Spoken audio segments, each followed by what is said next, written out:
नमस्कार हो मंडळी, तर कशा आहात तुम्ही विद्यार्थी मित्रांनो? डिजिलाइन मराठी म्हणजे 09 या यूट्यूब चॅनलवरती तुमचं सहर्ष स्वागत आहे, वेलकम आहे मित्रांनो. डिजिटल मराठी 09 या यूट्यूब चॅनलवर तुमचं स्वागत आहे, वेलकम आहे. तर चला मंडळी, जास्त वेळ न करता या व्हिडिओला सुरुवात करूया. थंबनेल बघून तुमच्या लक्षात आलं नेमका हा व्हिडिओ कशावरती होणार आहे ते.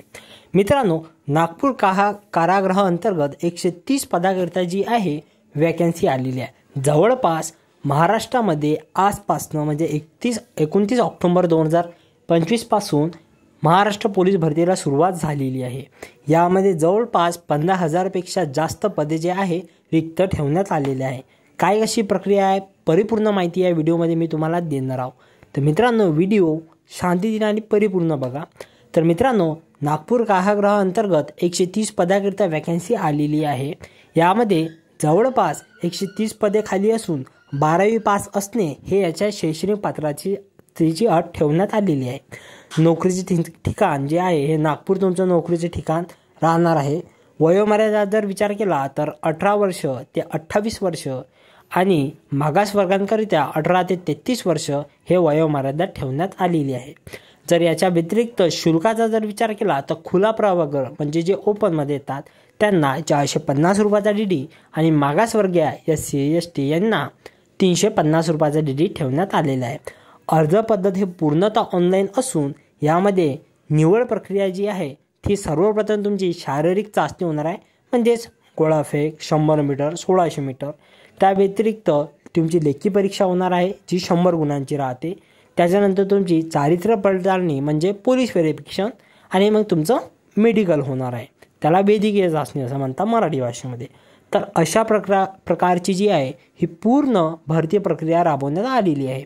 सर्वप्रथम शारीरिक चाचणी, लेखी परीक्षा, त्याच्यानंतर पोलीस पडताळणी आणि मग मेडिकल. या 4 पायरीमध्ये जी आहे ही पोलीसचं सिलेक्शन प्रक्रिया राबवण्यात आलेली आहे.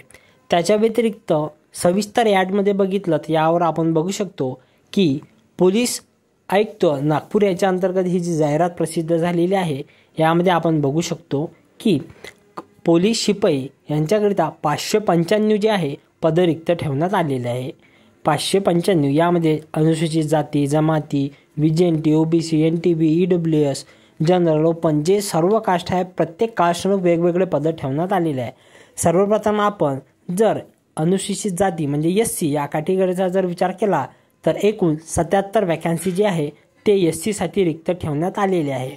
यामध्ये सर्वसाधारणकरिता 22 आणि त्या व्यतिरिक्त मग महिला, खेळाडू, माजी सैनिक, त्या व्यतिरिक्त माजी सैनिक याचे पाल्य, पोलीस शिपाई यांचे पाल्य यांच्या निरुपते जी आहे 77 पदे जी आहे ती डिवाईड होणार आहे. मग त्याच्यात अनाथ, अपंग जे असेल ते हे पूर्ण यामध्ये जे आहे ते आलेले आहे. याच्यात बघू शकता तुम्ही खेळाडूकरिता भूकंपग्रस्त, प्रवक्तग्रस्त, माजी सैनिक, अंशकालीन पदवीधर जी आहे हे 77 पदे SC मध्ये अशा प्रकारे डिवाईड झालेली आहे. जर सर्वसाधारण विचार केला तर फक्त सर्वसाधारणकरिता 22 पदे जे आहे ते पोलीस शिपाईमध्ये रिक्त ठेवण्यात आलेले आहे. नागपूरमध्ये 595 जे आहे पोलीस शिपाईकरिता अर्ज मागवण्यात आलेला आहे, रिक्त आहे पोलीस शिपाई नागपूर. त्याच्या व्यतिरिक्त कारागृहाचा जर विचार केला तर 130 वॅकन्सी जी आहे कारागृहामध्ये रिक्त ठेवण्यात आलेले आहे नागपूर येथे. यामध्ये डिवाईड जे आहे 130 पदे हे कास्टनुरूप डिवाईड झालेले आहे.